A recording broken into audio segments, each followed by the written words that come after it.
ஏதோ தன்னை எம்ஜிஆர் நினைச்சுக்கிட்டு ஜெயலலிதா அம்மையார் மாதிரி நினைச்சுக்கிட்டு சவுண்ட் விடுறாரு. ஸ்டாலின் சொல்றார் எடப்பாடி பழனிசாமி எம்ஜிஆரை போல அம்மா பேரை சொல்லி அவர் போல என்னமோ மக்கள் கூட்டிருக்கணும். நான் ஒண்ணுமே இல்லப்பா, நான் தொண்டேன், கீழே இருந்தா மேல வந்து பல கூட்டத்தில் சொல்லிட்டேன். கீழே இங்க இருக்கின்றவர்கள் போல எங்களுடைய தலைவர் பேச்சை கேட்டு படிப்படியா உயர்ந்து இங்க வந்திருக்கிறேன்.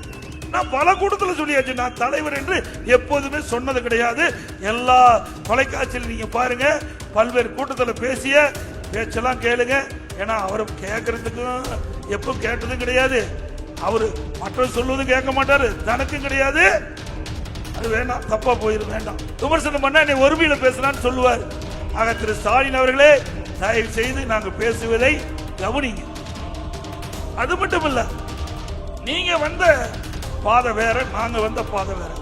நீங்க வரும்போது உங்க அப்பா முதலமைச்சர் இருந்தாரு, உங்க அப்பா திமுக தலைவர் இருந்தாரு, அழகா சீட்டு கொடுத்தாரு. உங்க அப்பாவுடைய செல்வாக்குல நீங்க எம்எல்ஏ ஆனீங்க, மந்திரி ஆனீங்க, துணை முதலமைச்சர் ஆனீங்க, திமுக தலைவர் ஆனீங்க. உங்களுடைய பாதை வேற. எங்களாட்டம் இங்க இருக்கிறவங்களாட்டம் உங்களை போல நின்று தலைவருடைய பேச்சை கேட்டு கிளை செயலாளர் இருந்து, ஒன்றிய பொறுப்பு இருந்து, மாவட்ட பொறுப்பு இருந்து, மாநில பொறுப்பு இருந்து, எம்எல்ஏ இருந்து, எம்பி இருந்து, மந்திரி.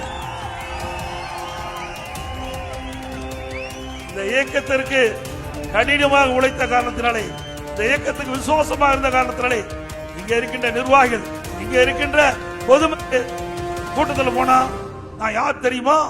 முத்துவேல் கருணாநிதியுடைய மகன். உங்க அப்பா பேரை சொல்லிதான் உனக்கே தெரியுது. உங்க அப்பாவுடைய அடையாளத்தை தான் நீ வாழ்ந்துட்டு இருக்கிற.